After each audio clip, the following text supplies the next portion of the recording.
கர்த்தருடைய பரிசுத்த நாமத்திற்கு மகிமை உண்டாவதாக. கிறிஸ்துவுக்குள் அன்பானவர்களே, இந்த ஞாயிறு ஆராதனை செய்தியில் உங்களோடு தெரிந்து கொள்ளப்பட்ட வேத பகுதி 1 பேதுரு 2ஆம் அதிகாரம் 3வது வசனம். திருவசனமாகிய கலங்கம் இல்லாத ஞானப்பால் மீது வாஞ்சை என்ற அடிப்படையில் உங்களோடு பேசுகிறேன். ஒரு குழந்தை பால் குடித்து வளர்கிறது. அதற்கு பிறகு அநேக பக்க உணவுகளை சாப்பிட்டு அது வாலிபத்தை அடைகிறது, வயோதிபத்தை அடைகிறது. இப்பொழுது நான் உங்களுக்கு சொல்லுவது என்னவென்றால், இந்த உலக கேட்டுக்கு மாறுபாடுகளுக்கு ஒரு குடும்பம் தப்பிக்க வேண்டுமென்றால், ஒரு குழந்தை தப்பிக்க வேண்டுமென்றால், ஒரு பெற்றோர்கள் தப்பிக்க வேண்டுமென்றால், இந்த கலங்கமில்லாத ஞானப்பால் என்கின்ற திரு வசனத்தின் மீது வாஞ்சை கொண்டவர்களாக, அந்த வசனத்தை எப்பொழுதும் தித்திக்கும் தேனாக, அது எப்பொழுதும் அதுமேல் பற்றுள்ளவர்களாக நாம் இருந்திடல் அவசியம்.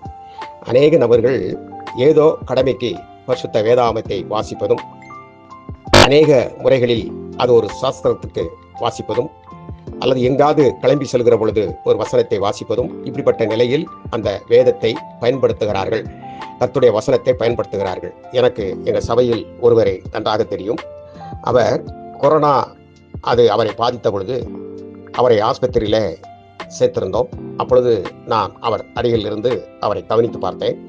அப்பொழுது அவர் பரிசுத்த வேதாகமத்தை திறப்பார், படிக்கிறாரா என்று சொன்னால் அது கூட அவர் மன சிந்தனையில் இல்லை. ஆனால் பைபிளை கைது வைத்திருக்கிறார்கள்.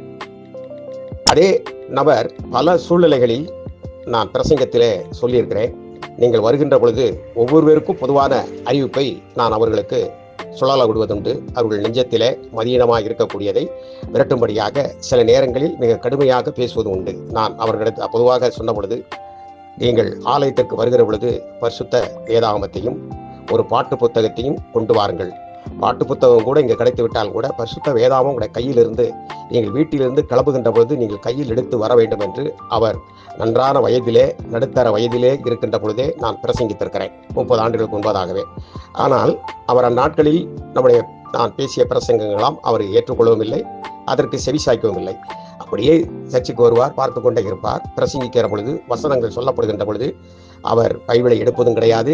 ஏன், கொண்டு வந்தால் தானே. அப்படிப்பட்ட நிலையில் இருந்தவர் எந்த இடத்திலே அவர் பைபிள் எடுத்தார் என்றால், நான் அவரை பார்த்தது முதலாக கொரோனா அவரை அட்டாக் பண்ணி வீழ்த்திய பொழுது கையில பைபிளை வைத்து அப்படி கண்ணை மூடிக்கொள்வார். இப்படிப்பட்ட ஒரு சிந்தனையில் அவர் இருப்பதை நான் பார்த்தேன். ஆகவே இப்படி பரிசுத்த வேதாகமத்தை படிப்பதினால் நமக்கு வேதத்தினுடைய ரகசியங்கள் புரிவதில்லை, வேதத்தில் இருக்கக்கூடிய வெளிச்சம் நமக்கு விளங்குவதில்லை, வேதத்தில் சொல்லப்பட்டிருக்கக்கூடிய ஞானத்தை நம்மளால் பெற்றுக்கொள்ள இயலாது. அது மாத்திரமல்ல, உலக கேடுகளுக்கும் வஞ்சனையான பேச்சுக்களுக்கும் கவடாக நம்மிடத்தில் பேசுகிறவர்களுக்கும் தவறான பாதையிலே ஊழியத்தை செய்கிறவர்களுடைய பிரசங்கத்திற்கும் நாம் தப்பி போகாமல் அதற்குள் மாட்டிக்கொள்கிற சூழ்நிலை நமக்கு வந்துவிடுகின்றன.